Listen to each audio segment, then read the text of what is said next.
那么在平常的时候，我们会串习这皈依。那么串习皈依的方式，就如同我们平常所谈到的皈依发心一样。本师释迦牟尼佛呢是释教的教主。那除了本师释迦牟尼佛之外，历代的神祖师也必须要去升起真实的佛想，这个是呢皈依佛宝。那么皈依的法宝呢，主要又可以再分为道地、灭地这二地。而呢皈依的僧宝，它所指的是呢造于相续当中具足的圣者僧伽。那么所皈依的方式是从现在起乃至呢未成就无上佛果之前，目的呢是为了要利益等无虚空的一切如母有情众生。因此这个时候呢所思维的是除了三宝以外不寻求其他的依靠，因此呢自己内心的所托付，自己呢所深深信赖，自己的心所归去，皆是呢三宝。以这样子的方式尽力的思维，并且呢禅修1分钟。接下来是发菩提心。那么在这个时候所思维的是呢，从现在起乃至未成就无上的正等正觉佛果之前，尽所能的升起饶益一切有情之心，并且呢尽其所能的断除从身口意伤害一切有情之心以及的行为。因此呢，总而言之，这个时候所思维的是尽其所能的承办有情之利益以及安乐，并且呢，为了利乐一切有情，必须要成就无上的正等正觉佛果。为了要成佛的缘故，身口意的三门尽所能的修持善法，特别是呢，现在听闻正法，以这样的方式去思维发菩提心，同样的禅修1分钟。那么无论我们在讲说或者是听闻正法的时候，都必须要有菩提心作为摄持。原因是因为有菩提心所摄持，将能够呢累积更大的福德资粮，并且呢对于自己也将能够带来更大的利益，并且呢对于自己的心相续也更能够呢带来帮助。原因是因为呢就我们现在个人而言，我们最初呢禅修皈依，这个是属于呢初善。那之后呢禅修菩提心，这个是属于呢中善。那么最后呢我们会有回向，这个是属于呢后善。因此呢在初中最后，我们都呢结合了大乘的发心。由于结合大乘发心的缘故，慢慢的我们可以改变我们的内心，我们的心呢将会因此越来越善良。那由于我们的心越来越善良的缘故，我们的身口的行为也会逐渐的获得改变。因此呢我们要拥有的是一颗善良的心，善良的心非常的重要。其实呢我们今天学习入菩萨行论，它也并不是说想要获得一个新的知识，也并不是像科学家在研究的物质，想要呢有一个新的发现或者是新的发明。我们今天呢学习寂天菩萨所写下的入行论，这一部入行论呢是属于修心的次第。所谓修心的次第，它所指是说我们平常的这一颗心较以前呢要变得更加的不一样。以前我们的心是一颗呢不如理的恶劣的心，那但是呢借由熏习入菩萨行论，要慢慢的将它的改变。原本的粗糙的心要把它转化成为柔和的心，原本的不如理的心要把它转化成为一颗如理的善良的心，这个才是学习的目的。过去宗喀巴大师在写下了了不了义善说藏论的最后呢有一段结语。这一段结语当中呢，宗喀巴大师谈到说呢，所知的一切皆奉为精华的修持，以此令圣教安住，以此令解脱轮回，只是此教之所为。那这个意思他所指的说呢，宗喀巴大师说所学习的一切，他的目的就是为了要呢实修，藉由的实修来住持正法，藉由实修因此呢令解脱轮回，这也是写下了这一部论的目的。因此宗喀巴大师呢他所谈到的也是说，今天我们并不应该呢以追求呢知识为主，并且呢宗喀巴大师写下了了不了义善说藏论，也并不是为了要利益知识分子而已，并不是呢以这个作为目的，而是呢希望能够利益到懂得将所学的所懂的一切皆呢去实践的实修者，并且呢藉由实修，那么才能够呢真正的住持圣教以及呢利益众生。所以我们今天呢，不应该以追求的知识为主，而是无论今天懂得或多或少，将所懂的一切奉为精华的修持。也因此，当我们今天在学习六菩萨行论的时候呢，我们也不应该想说，我把呢这一品学完再来呢实修，或者是呢把六菩萨行论这整部论学完再来做实修，这样子的思维呢是不正确的，而是呢一定要去想说，哪怕呢只是呢一字一句而已，这一字一句皆用以结合自己的心相续，因此呢这个时候呢所懂的一字一句就即刻的作为实修。今天呢懂得一句作为实修，跟懂得四句偈，乃至呢懂得整部论作为实修，事实上呢所实修的都是呢以菩提心作为修心。因此呢懂得一句也可以以菩提心作为修心，那么为何不将呢所懂的这一句就用以修心呢？因此呢最主要的是要令自己的心绪成为一颗呢善良的心绪。我们也知道在这个世界上有着各式各样不同的宗教，又有着各式各样不同的国家。那即使是因为宗教的不同，或者是呢国家的不同，也不会呢改变今天的不同的宗教也好，或者是呢不同的国籍也好，都会出现许多的圣人。这一些呢具足调伏极静的心，并且呢以呢利他呢来饶益有情的伟大的士夫，或者是呢以善良的心为这个人类做出贡献的这些的伟人，在各个宗教都有，无论呢回教也好，印度教也好，基督天主教也好，虽然呢是不同的宗教，但是呢都有许多的伟人圣人为这个利他做出了许多的贡献。那么今天同样的，我们身为一个佛弟子，那佛陀呢为我们无导的阐述利他的圣教，这个所指的是呢大乘的教法，特别是呢今天我们所学习的是显密完整的圣教。我们今天呢有同样的能力，并且呢我们也知道该如何去做实践。如果呢我们只是把它呢当做一个知识，而呢不加以实践的话，那我们只是呢成为一个虚有其表的这个佛弟子，这将会令人非常的难过。在平常的时候呢，我们也会去想到说，虽然身为不同的宗教，但是呢不同的宗教都有许多的值得自己的学习的榜样。即使是在回教也好，或者是呢天主基督教，都有许多的伟人，像我们所知道的德瑞莎修女，她呢利他的行为跟这个精神对于整体的人类做出的贡献是无法言喻的。即使是呢我们现在也很难呢去望其背顶，我们没办法做到呢像他这样子伟大的利他。因此呢这些的伟人都有着对于全人类不可思议的贡献。那即使呢今天在回教当中，回教呢他们也有着慈悲的教授，对他们的主，对他们的神也有着坚定不移的信仰。有时候呢我们可以在许多的纪录片或者是电视当中呢看到，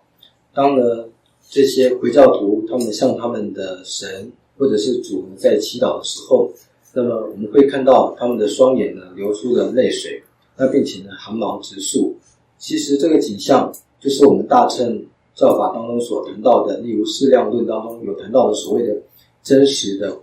果之正义。这果之正义指的是呢借由呢果来呢推知它的前因。因此呢当我们看到这样子一个眼泪直流、汗毛直竖的景象的时候，我们就可以推断说，他的内心当中呢有不一样的强烈的信心，或者是呢殊胜的大悲方便，才能够有这样子的一个坚定的信仰。同样的，在我们佛教当中也谈到了，当呢今天听闻到空性的时候，有些听闻空性的这个初学者就会有着眼泪直流、汗毛直竖的这些表现，这都是呢他相续当中呢有着这大乘种性的证明，这个就是所谓的果的正因。因此呢当我们看到这一些回教徒对于他们的主也好，或者是所谓的神也好，有着不退的信心的时候，这个是呢值得我们去学习的，这也是我们的榜样。那么因此呢，虽然今天身为不同的宗教，事实上都有许多值得我们去学习的地方。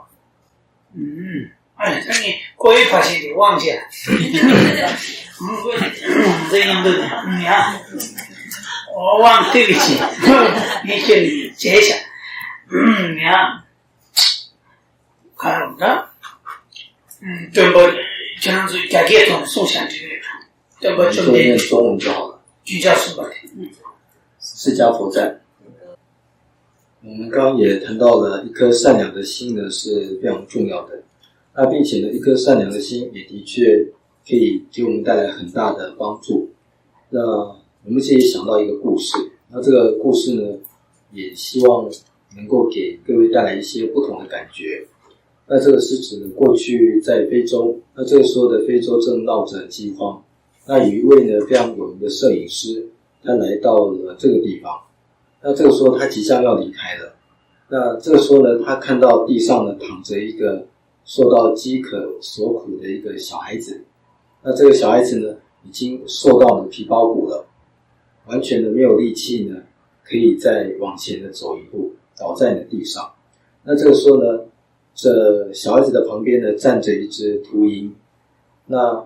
原本呢这摄影师呢他即将要离开，可是呢他这个时候架起了相机，他想要看看说会发生什么事情。那么他把这张照片呢给拍了下来。那拍下来之后呢没多久，他听到说呢这小孩子死了。那并且呢这秃鹰呢之所以在这小孩子的旁边，那就是呢要等呢这小孩子死亡之后呢来吃呢这个尸体。那这个摄影师他知道了这个情形之后呢，那没多久据说呢他受不了这良心的谴责，所以呢他后来自己也自杀了。那他之所以自杀的原因是因为呢他非常的难过，他非常自责说他其实呢原本有能力可以来救呢这个婴儿，那可是呢他却没有去付出呢这个能力，他呢当一个旁观者，并且呢架起了相机，他呢等着要拍摄，看接下来会发生什么事情。所以呢因为他以这样一个旁观者的心态，他呢就这样子失去了拯救一个性命的机会。他原本有完整的能力，并且又有充裕的时间可以来拯救呢这个弱小的生命，可是呢他却没有这么做。因此呢他后来受不了他自己良心的谴责，所以他选择了自杀，结束了他自己的生命。因为他觉得像他这样子有能力可以救人却不去救人的人，不值得活在这个世界上。那么因此呢这个故事也应该呢作为我们的警惕。那这张照片呢其实也非常的有名，那我们也应该呢看看呢这张照片，那并且呢借由这张照片来呢给自己的内心有一些呢启示。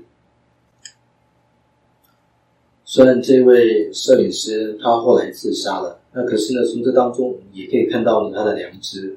那并且他也的确有一颗想要帮助他人的心，不然他不会这样子的自责。那可是呢他应该不是一个佛教徒，他呢也应该呢没有学习过入菩萨行论。可是呢即使如此，他都有这样一个良知，并且有一颗呢利他的心，更何况呢是我们今天呢身为佛弟子，我们学习了入菩萨行论，入菩萨行论里面所讲说的这些甚深广大的道理，我们更应该呢用来饶益呢自己的内心，令自己的内心升起强大的利他的心。因此呢相较于他们，其实呢身为佛弟子以及呢学习入菩萨行论的我们，应该呢升起更强而有力的利他的实践的心。因此在平常的时候呢，我们就应该去关注自己的心，并且呢去审查自己的心相续。那么其实呢这并不难，就如同修心发颂里面的所谈到的，无论与谁为伴时，是己教诸众人悲，由心深处思利他，恒常心怀真爱情。那在这里所谈到的无论与谁为伴时，是己教诸众人悲，那这个所指是说，今天呢无论我们与谁呢为伴，无论呢与谁呢为伍，都不应该呢升起一颗呢骄慢的心，不应该认为呢自己呢比别人更加的好，或者懂得更加的多。甚至我们也不应该去思维说呢，今天我是一个佛弟子，我有着佛法的修持，我懂得空性的道理，以此呢，这作为我慢的理由，这样子是不对的。而是呢，我们应该去想到说，今天呢，无论我们与谁相处，那每个人都一定有他的优点，每个人呢都一定有着自己呢所没有的优点。这个时候呢，对于他人的优点呢，我们就要知道说呢，自己呢不如他人，他人的优点呢胜过了自己。当我们能够这样去想的时候，我们自然而然就可以做到呢，士己教诸众人非。原因是因为呢，今天在别人优点的面前，或者是呢在别人的所懂的而自己不懂的面前，那自己呢会觉得自己显得非常的渺小。那这个时候呢，自然而然的就令这我慢的心消失了，或者是调伏了。那么在这里呢，我们其实有想到一个故事，那这个故事呢，他也想要跟各位分享。那这个是甘丹寺那两位呢出家众的故事了。这两位出家众呢，他们是从西藏流亡出来的。那么要从了西藏流亡出来之后，要到了这南印度的甘丹寺，那就必须要搭火车。那这时候的火车呢，是从德里一直搭到了后里，就是靠近甘丹寺附近的这个火车站。那由于呢，他们从西藏出来，那所以呢，西藏人很多人就请托呢，他们来到了印度，务必要呢为他们供养或者是呢布施。那这个是藏人的这个习惯。那么因此呢，他们身上呢带着许多的钱财，这些钱财呢是别人的托付他们，希望为他们呢这个代替他们行善的这个钱财。那他们呢搭上了这个火车，那之后呢也下了车了。那可是呢，他们将这钱包呢，这个放着钱包的这个背包呢，忘记呢在这个火车上面了。那原本他们想说，这下子应该永远找不回来了，应该呢这笔钱就像石沉大海一样，已经呢没有丝毫的下落。那可是没想到说呢，同车厢的这一户印度人家，那他们呢发现了这一袋的钱之后呢，那他们非常着急。那他们想说呢，失去这笔钱的人，而且这笔钱这么庞大，一定呢非常的这个心急。那所以呢，他们就想办法来联络呢这个失主。那他们怎么联络呢？印度的这个车上都有这个车长，那这个车长他们都会登记这个姓名，他们就借由这个姓名找到了当时购买这个车票的旅行社。那么从这个旅行社呢，他们又拿到了这两位的出家众的电话。那所以经过1个多小时之后，他们原本想说应该没有办法再找回来了，他们已经放弃了，回到了寺院了。没想到呢，接到了电话，印度人打电话回来跟他们说呢，他们在车上呢捡到了这一笔钱，那并且询问说这笔钱是不是你们的。那因此呢，这两位出家众非常的欢喜，说那的确是他们的钱。那其实车子已经开了1个多小时了，那这一户印度人家呢，他们就放弃了他们的旅程，他们就在中途呢下车。那甘丹寺的这两位出家众呢，就立刻呢去找到了他们，在下一个车站碰面了。那碰面的时候，这一户印度人家呢也非常的谨慎，他们就说这里面有多少钱，你们知道吗？数字呢正不正确，是否能对得上？那他们经过了沟通之后，那确认说这个是施主。那之后呢，印度人也将这个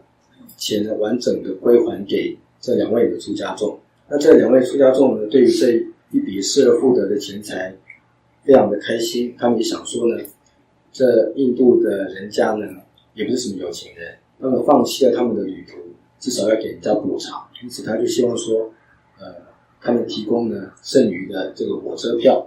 这个希望他们留下来。那印度人呢不接受，他们说这是他们应该的，所以他们也不收这个火车票的钱。不要说火车票的钱，连答谢他们的这个礼金，他们呢也不收。那么因此从这个故事我们可以知道，就是说呢，这一颗善良的心呢，它是没有分别国籍，没有分别的宗教的。要不要有一颗善良的心，这个都在自己的手上，是由自己人去决定的。因此呢，这一颗善良的心以及呢利他的心，没有呢宗教的差别，没有种族的差别，也没有呢国籍的差别，也不会有血缘的差别。就如同佛陀所说的我是解脱道，解脱道自行一般。今天的佛陀所说的教法要不要去实践，事实上呢在每个人的手上。他这里满足胸，他这里满足胸的嘛，你他注意意思。那我们接下来看到课本。那接下来的段落呢是关于世论之之分，令了去入这世论之理赞。那这个令了去入世论之理赞，那这一段呢我们也必须要谈到释量论。在释量论当中呢有谈到说呢，今天的注释这个论点，而呢写下了这释论。这个时候的释论的所为目的呢是为了要令呢听闻以及呢思维。那这个时候的听闻的思维仅仅的借由礼赞就可以帮助呢读者去入这一部论，并且呢对于释论的意义也能够同样达到呢掌握的目的。接下来各位请看到第8页第2个科判乙2，正是道之次第分2.1，于闲暇生劝取心要乙2，如何摄取心要之理。那第一是呢此暇满生极难得。那这一段呢是在谈到呢所依的暇满人生。那么这个时候的所依的人生是指暇满人生。所谓的暇，它所指的是闲暇，则是呢有空闲有闲暇呢能够修行的意思。那所谓的满呢，这个满它所指的是圆满。这圆满呢它所指的是呢修行的顺缘条件无不完整齐备，所以呢是这暇满。得此暇满生时，定须修学正法。那这段他所指是说，现在呢所依的这个身可以分为2个，所依的这个身以及呢所依的心。那现在是在讲所依的身的部分了。那当我们现在拥有呢这个暇满人生的时候，务必要呢修持正法。原因是因为呢总有一天我们必须会面对死亡。当了死亡来临的时候，除了正法之外，其他的一无是处。即使呢是我们非常珍贵的守护的这个血肉之躯，当了死亡的时候呢，也不得不放下。这个时候死亡来临，唯一能够带来帮助的是正法。我们现在所拥有的这暇满人生呢，也把它称为呢18暇满人生。它所指的是具足8有暇以及呢10种圆满的这个人生。因此呢，这个人生呢，也把它称为人生宝藏。这人生的宝藏呢，才是所谓稀有难得的暇满人生。原因是因为我们在这3界轮回当中呢，投生的次数呢，早已经数不尽的。而呢，在数不尽的投生当中，能够呢获得这暇满人生的机会，少之又少，甚至可以说呢是绝无仅有的，只此一次的获得。原因是因为呢，若今天只是要获得平凡的人生，这平凡的人生也必须要有至少的清净的戒律的修持，才能够呢获得平凡的人生。那这个所指意思是说呢，今天呢要获得人生，至少要持守任何一种戒，例如说呢居士戒，有任何一种清净的戒律，才能够呢获得人生。这也是经典当中所谈到的，借由布施可以获得财富受用的果报，借由呢持戒可以获得投身于善趣的果报。因此呢，今天呢要投身的成为人，哪怕呢只是平凡的人，也要呢有着清净的任何一种戒律的修持。而呢这暇满人生呢是极为难得的。它如何的难得呢？就好像我们今天呢撒一把豆子在这个玻璃上，或者是呢墙壁上，那这个豆子有可能停留在墙壁上或者是玻璃上吗？不可能。但是呢偶然间呢会有1颗2颗就那么刚好的停在这个玻璃上，或者卡在了这个墙缝中。这种可能性是多么难得的几率呢？可以说是呢绝无仅有般的可能。所以同样的，我们今天在这个轮回当中呢，无数次的反复的投生的次数呢已经不可计数了。但是呢，获得暇满人生，就好像呢豆子今天这么碰巧的粘在呢墙壁上这么一次两次偶然的机会。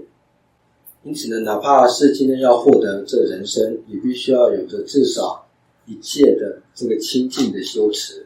那可是我们可以去想一想，今天呢，我们一天24小时，我们早上呢起床的时候呢，我们是很努力的想要呢持守断除4种不善的戒律。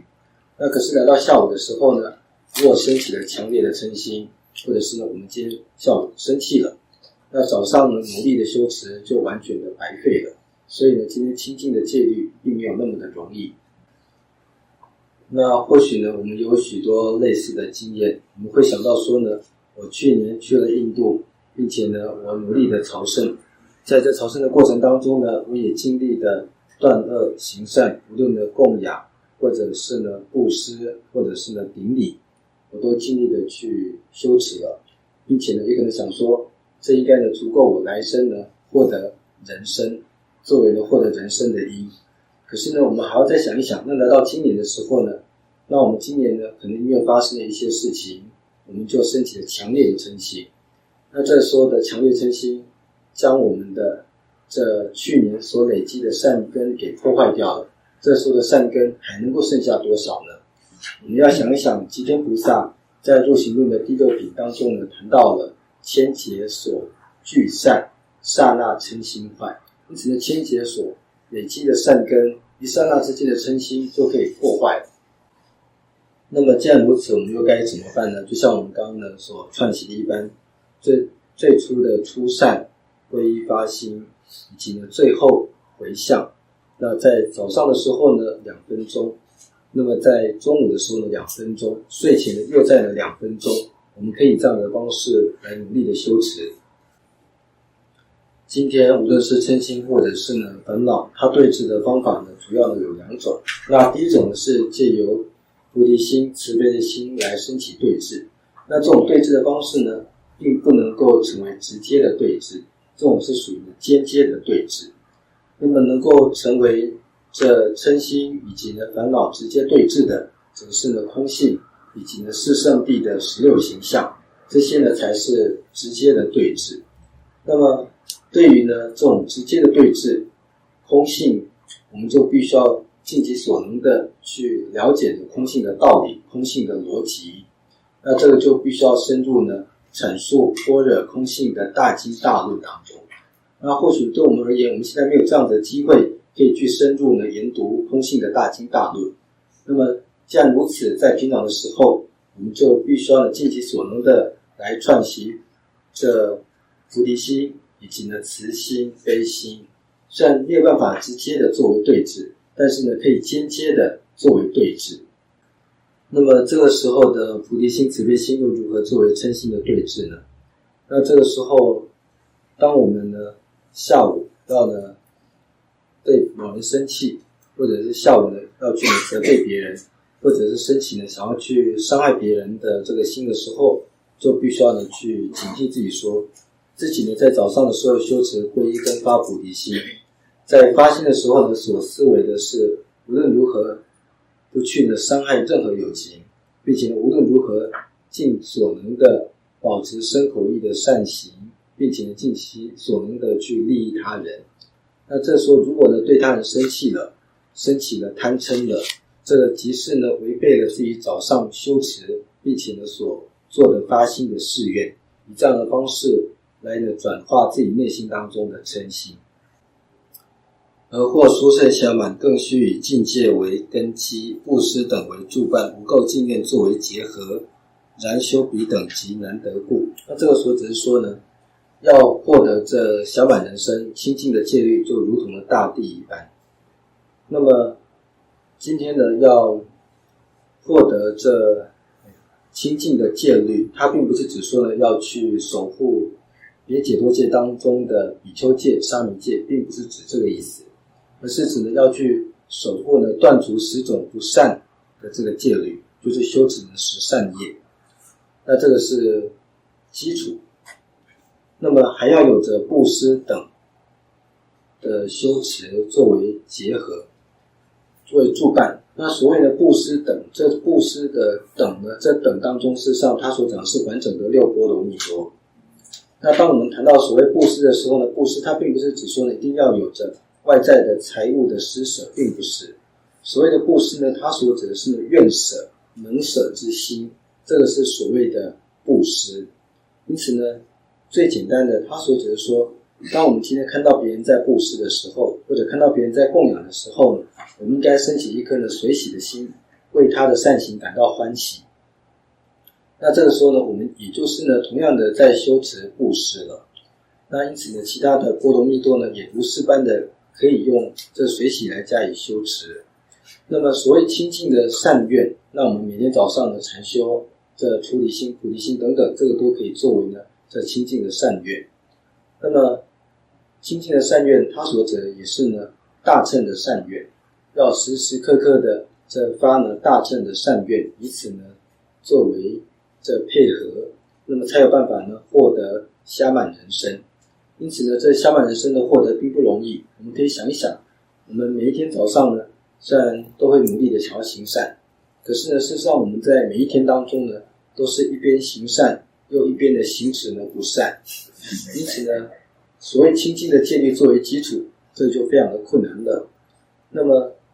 六波罗蜜多的行持作为助伴，那我们要修持呢清净圆满的六波罗蜜多，也没有那么的容易。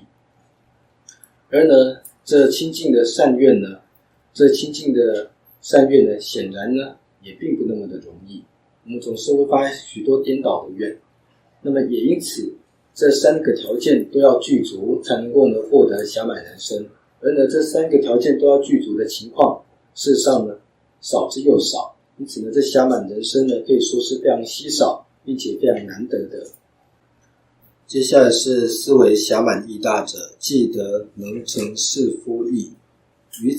若于此生地未半，后期复得此圆满。得此暇满身时，必须承办世夫所欲求事，世夫毅力为增上身及决定胜，既得能成彼之妙身，应当发大精进而修。若因不死等想，以至于此生时未能承办来生利益，其后岂能复得此圆满身？我等多住无闲暇处，于彼极难承办善去因故。那这一段所指是说，这暇满人生呢，它具有极大的毅力，这暇满人生具有极大的价值。那这是一个什么样的价值呢？这个所指是说呢，能够承办增上身以及呢决定胜。所谓的这个增上身，它所指的是什么意思呢？它所指的是相较于呢这三恶趣而言，比呢三恶趣还要好，所以叫做呢增上身。那所谓的决定胜，它所指的是解脱以及呢一切事的佛果。那是什么样子的人生能够呢承办这增上身以及呢决定胜的大义呢？这个是指呢具足呢18暇满的暇满人生，才能够有这样子的能力。那么也因此呢，当今天自己拥有这18暇满人生的时候呢，应该发起呢强大的精进。原因是因为若呢我们去想说我还有时间，我呢还不会死，因此呢蹉跎了光阴，虚度了这个人生的话，谁能够保证我们来世是不是还能够再一次的获得暇满人生？若我们今天失去了这个暇满人生，那我们还有机会可以再承办增上身以及决定胜吗？这是很难说的。原因是因为从无始的轮回以来，直到了现在，我们在这个轮回当中多次的投生，但是呢都是投生在无闲暇之处。那么再来呢，若今天我们的来世投生于无闲暇之处的话，那我们就失去了能够承办增上身决定胜的这个机会了。因为呢投生于无闲暇之处，没有时间，也不会有机会。那么既然如此，又如何能够呢让我们再一次的获得能够承办大义的暇满人生了？所以当然现在拥有的时候，要懂得去珍惜把握，并且善用这暇满人生，发起极大的精进。那么接下来要如何具足这暇满人生？那所谓的暇满人生当中的这八有暇，它所指是断除了八无暇的缘故，因此呢这八无暇的反面就把它称为呢八闲暇，或者是呢八有暇。那这断八无暇即是闲暇，八无暇者，亲有书云：持邪见者，生畜生、恶鬼、地狱，无佛教生于边地蛮族中，性为儒雅长寿天。那这一段呢是出自亲友书当中的所谈到的这八无暇。那这八无暇呢，我们可以把它简单的分类成为了2种，属于呢这人间的4个，以及呢属于呢非人的4个。那属于非人的4个则是地狱、恶鬼、畜生、长寿天，这个是属于呢非人的4无暇。那么属于人的4无暇，那这个所指的是呢邪见，以及呢佛不出世，以及呢边地，还有呢儒雅，这4个是属于呢人的这无闲暇。那所谓的边地呢，它所指的是没有呢佛陀4众弟子的地方，这把它称为呢边地。所谓的4众弟子有不同的说法，那其中一种是呢男女比丘、男女居士，那这个是所谓的4众弟子。没有佛陀4众弟子的地方呢，把它称为呢边地。那么长寿天呢，在道次第广论当中呢，谈到了2个地方。那一个是指呢，在无色界当中的无想天，那其中一个呢是指呢，在欲界当中呢，极度放逸的天人。那这个是属于呢无闲暇的长寿天人。所谓的无想天人呢，他所指是说，今天呢，将无想，什么都不想，当作呢视为解脱之道，而修呢禅定。因此呢，以什么都不想呢作为呢禅修，并且呢修呢这平等智。那借由呢禅定平等智的力量，因此后来呢投身于呢无想天。那这个时候投身于无想天，他所指的是什么样子的天人呢？今天出生的时候呢，第一刹那他会想说呢，我今天投身成为天人了。那之后的第2刹那，一直到呢临终的时候，心都不会有任何的作用，什么都不想，因为呢他所修的禅定就是什么都不想，一切呢皆不作意的禅定。那么因为呢福报呢享尽，当他临终的时候呢，他呢心就会开始作用，知道快死了。那因此在这个时候他会产生邪见，原因是因为他之前的迷乱，将呢什么都不想当作是解脱道。那因此投身于呢天界，他误以为他解脱了。可是呢，他因为有神通，在他即将临终的时候呢，心开始作用，他会知道说呢，他要死了。所以这时候他就认为说，其实根本就没有所谓的解脱。当呢心呢升起的没有所谓解脱的时候呢，是邪见。因为呢邪见的缘故，即刻堕落在恶趣当中。所以无想天的这个天人，大部分都因为在临终的时候产生极大的邪见而堕落在恶趣。那除此之外呢，所谓的长寿天，它所指也是无色界的天人。那这个时候在无色界当中有圣者，那并不是指圣者，而是指无色界当中的所依凡夫。那这个时候的所依凡夫呢，在无色界里面也几乎是什么都不想，因此呢没有可以解脱的机会，所以呢把它称为无闲暇。那除此之外呢，这个长寿天它也可以呢是指欲界的天人。欲界的天人呢，长时的受用五欲而放逸，因为呢长时间的放逸，所以呢也没有机会可以修持正法，因此呢也把它称为了无闲暇。那这个都是呢长寿天的所指之处。那么所谓的八有暇，它所指的是呢八无暇的反面。所以如果今天有人问我们说什么是八有暇，那我们就要回答说呢，就是呢八无暇的反面，就把它称为呢这八有暇。接下来是10种圆满。那这个10种圆满呢，是根据无着呢所写下的声闻地论。声闻地论当中呢所谈到的人生中根具业未倒性处。那这个他所指的是说，生而为人，那并且呢诸根具足，以及呢业绩未倒。那业绩未倒，他所指的是说呢没有造下五无间罪，因此呢把它称为业绩未倒。那所谓的五无间罪呢，共有呢5种。间在堕落的无间地狱的恶业。这个则是呢杀父杀母杀阿罗汉，恶意出佛身血，以及呢破和合僧，这把它称为呢无间罪，这是堕落无间地狱的恶业。那么杀父杀母呢是极大的恶业的原因，是因为父母亲呢可以说是自己人生当中的第一个善知识，那自己呢从小呢是有父母的养育，所以说恩德极大，所以如果今天杀害父母亲的话，是极大的恶业。那么所谓的恶欲出佛身血，这个说则是说呢，以呢恶劣的心、恶劣的行为，令呢佛身呢流血了。那这个是呢无间罪当中的一个。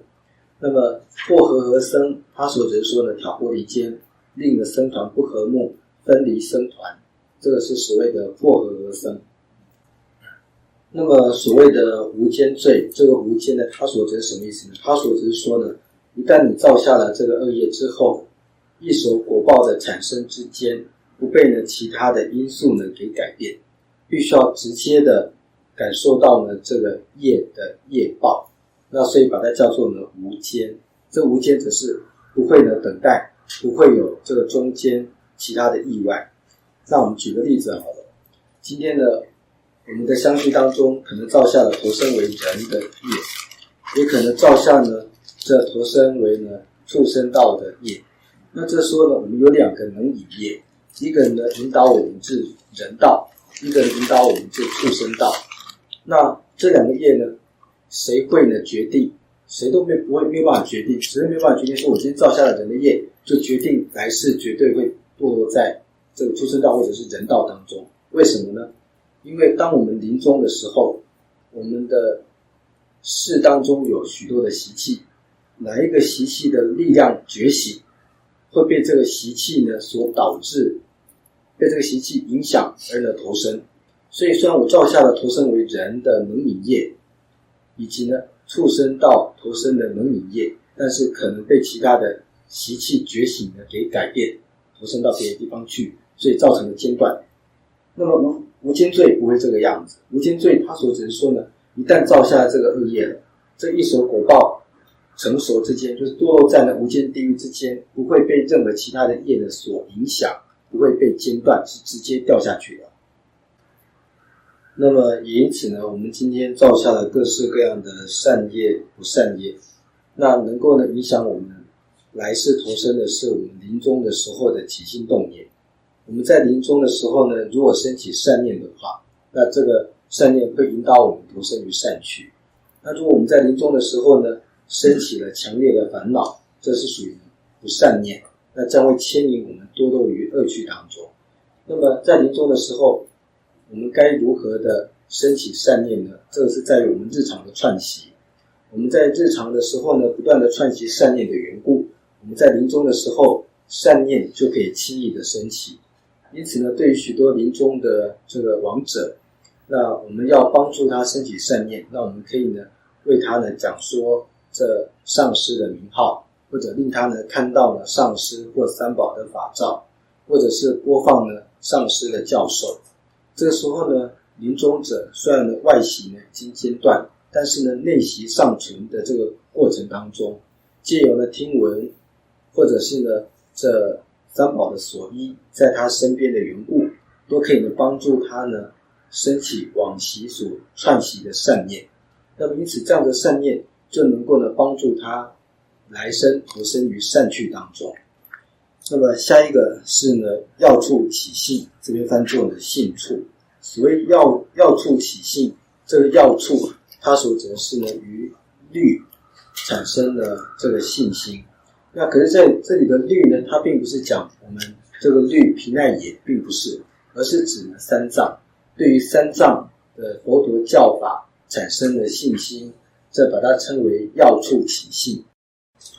以上呢这五个把它称为呢五方的自圆满。所谓的五方的自圆满，它所指是呢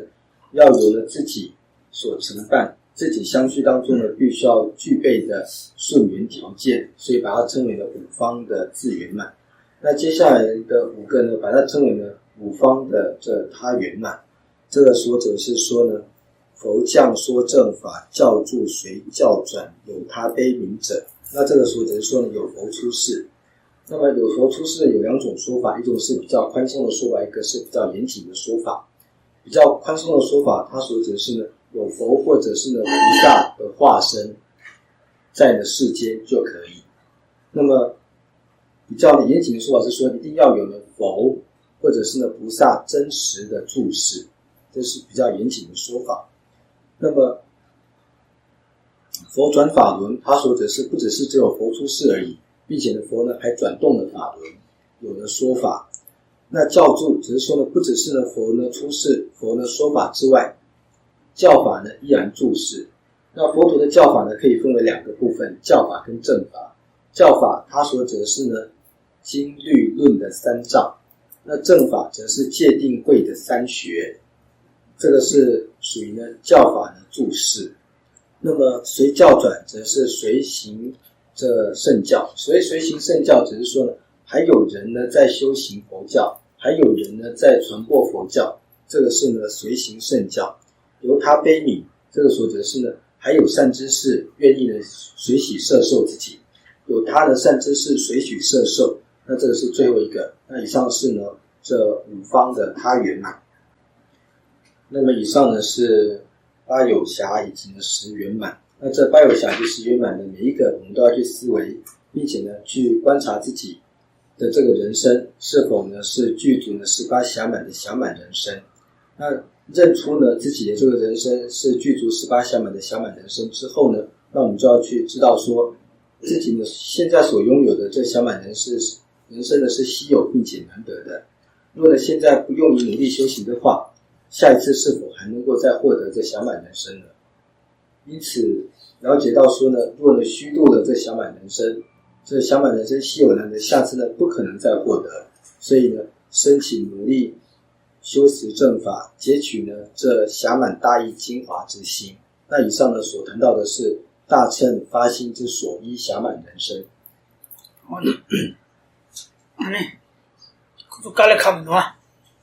各位累了吗？累了吗？不累啊？还叫吗？教，再教吗？好，大家有问题想问吗？我们可以问一下刚刚的问题吗？的这个是可以。刚刚提到了无间罪的那个部分啊，那有提到说他其实不会因为在是哪一个业要引过来，他一定是先改的，一直优先嘛，要这样讲。那是不是可以说像这样这种情况，它其实一定叫做是2世就圆满，不会有第3世的可能，铁定是马上的。那他不会在因为投胎的那个时候，因为就是说爱取的那个滋润，它滋润它一定是优先的，所以它怎么滋润它都不会是，不管它是哪一世来的那个因，它一定铁定是这样的，对吗？当我们谈到这12因缘当中所谓的业的1世圆满、2世圆满，这个概念呢是另外一个概念。这是一个什么样子的概念？它所指的说呢，例如我现在呢在畜生道当中，可是我之前曾经呢造下了投生呢为人的业，那因此我现在呢在畜生道里面，我临终的时候之前的这个业有呢这个爱取有滋润，导致呢我的来世投生为人。那这个时候我之后投生为人的这个业跟呢之前造下呢投生为人的这个业，这两个因缘是什么？同一世的这个因缘，它是指这个意思。这个叫做呢一世的圆满。只是说呢，我现在虽然在畜生道嘛，那可是呢，我为什么来世会成为人呢？因为我先前造下了投生为人的善业。这个时候的善业由呢12因缘支当中的爱取有滋润了，所以引发了之后的投生。这时候之后的果跟之前的因是属于一世，是这个意思。我们刚刚谈到了那个造下无间罪，那之后呢要堕落在无间地狱当中的这个例子，那么它的12因缘支的话呢该怎么看呢？这时候无明以及呢行所造下的业，这时候呢算一个。那爱取有作为呢滋润，作为呢这个能引又算一个。那么所有的果呢有6，那这个所有的果呢，这6个果又算了1个，所以这时候把它称为3世，这时候是3世圆满。就好像呢，我们现在拥有这个人生，那这个人生是什么呢？是12因缘支当中的果。那这个12因缘支当中的果呢，有6个果。那因此呢，这个所有的果呢，把它称为呢成立之果。那这样这个成立之果，那它的这个能引的因是什么时候造下的？造下的投生为人的因，可能是好几百世以前。好几百世以前的这个因造下了之后呢，投生为人的现在这个中间，事实上经历了许多的这个生生世世的轮回了。那之前因为呢爱取有的滋润，成为了能引，才引发了现在的这个人生，所以成为3世。因此呢，这成立之果，以及呢造下了无明以及呢行业所造下的这个因，到了果产生之间，可以有许多世的间断。那可是呢，若要是由爱取有滋润之后呢，那就只有1世而已。爱取有滋润之后呢，不可能不投生的，那就一定要投生，一定要有果报的产生。那有一个例外的这个例子，就是呢无色界。无色界据说呢，因为它是无色界的关系，它不被他生所间断，不会呢经历中有，没有中一生就直接投生到了这无色界里面去了。不然的话呢，只要是有形体的，只要一经由爱取有，那之后即刻就来到下一生了，所以算是1世。这样子的一个概念，就好像我们今天在同样的地方种下了不同的种子，这个时候虽然是同时的种下了这个种子，可是有些种子它在今年呢就可以收成，那有些种子呢它必须要等好几年之后呢才能够呢去收成。因此虽然是同时种下的种子，但是因为呢种子各自能力的不同，以及呢条件缘的不同，所以导致呢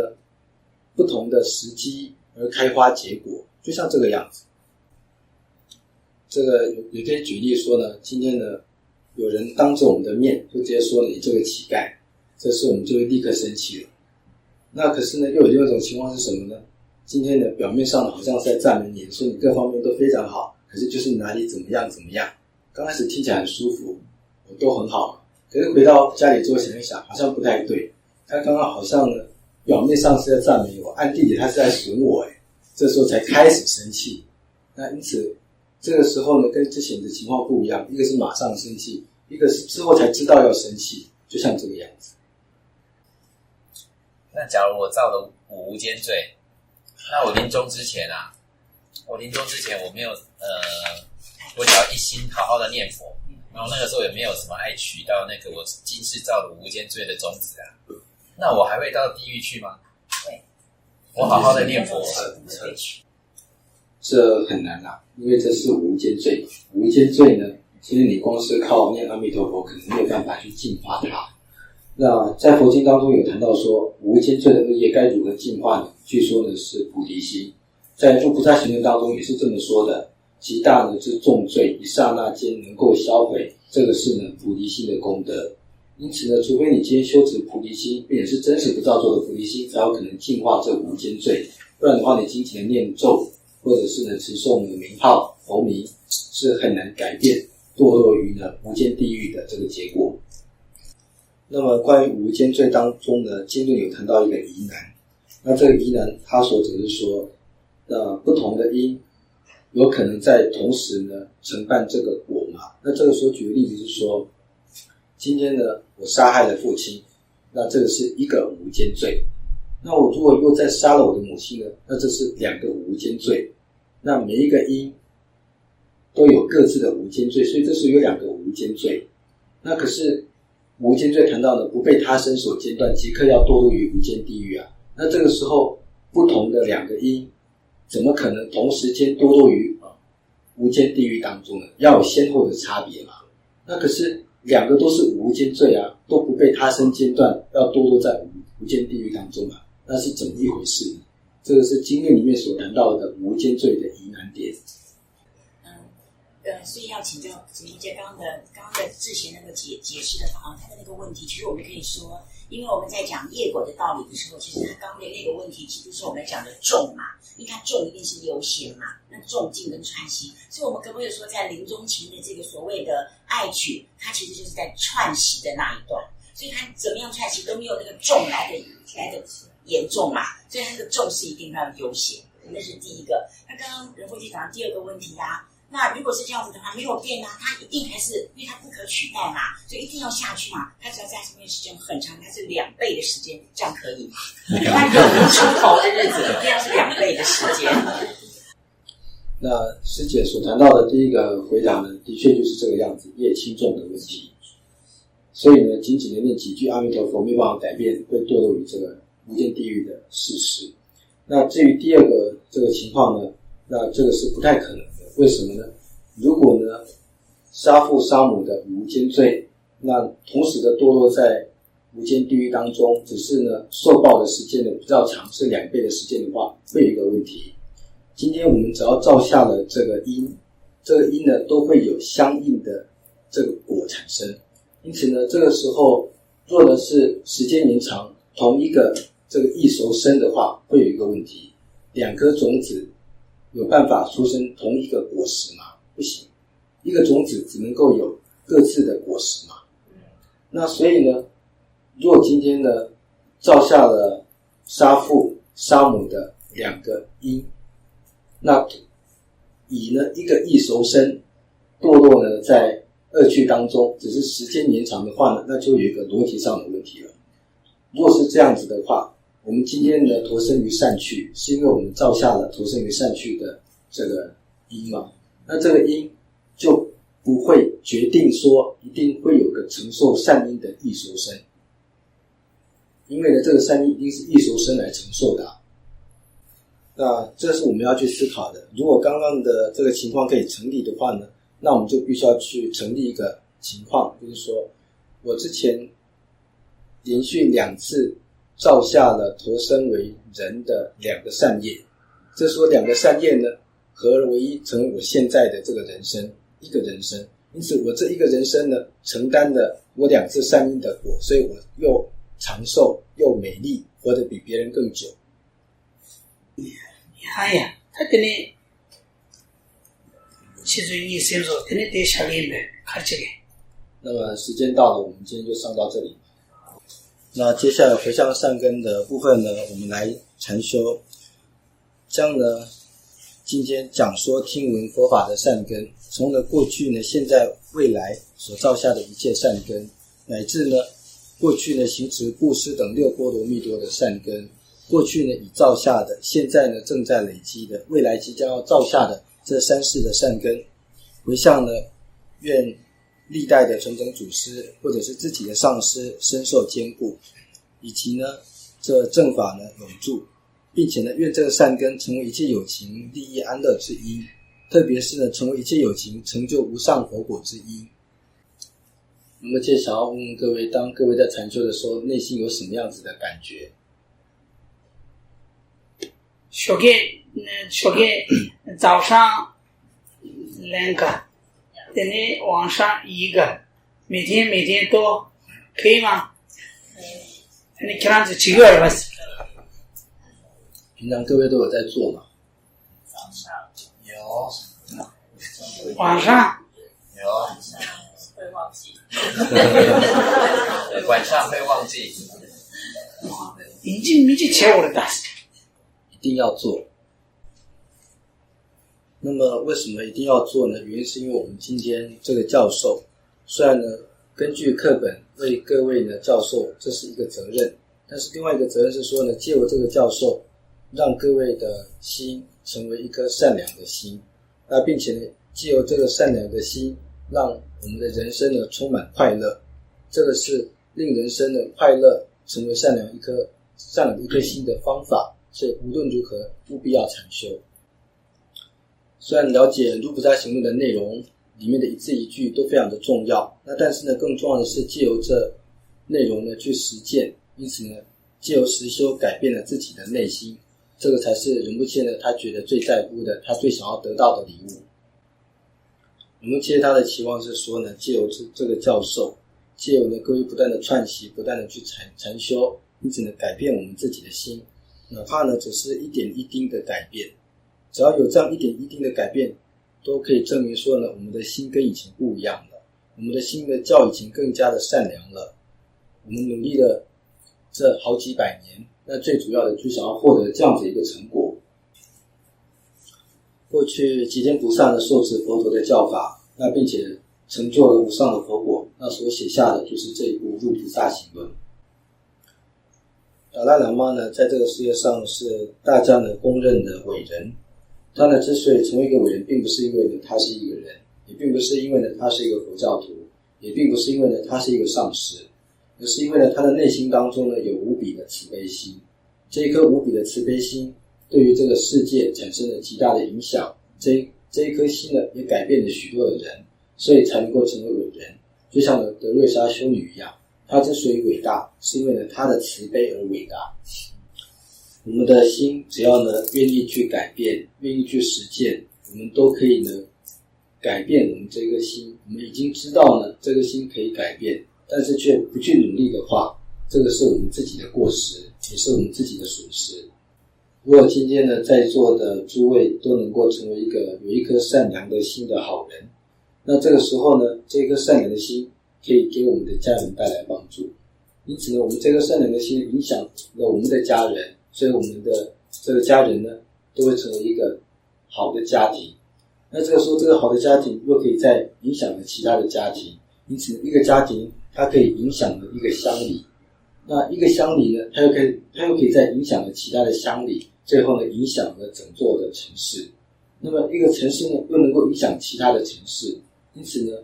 这是我们能够呢对这个世界所带来的贡献。在座的诸位当中呢，有些可能是佛菩萨的化身，那对于佛菩萨的化身人以上的教戒呢是多余的。可是像我们这些他这样子一个凡夫而言的话呢，这样子一个修心的教授对他而言呢是不可或缺的，所以以上的教授呢是要给予的像他这样子的一个凡夫所说。回向，我们就回向是第20页。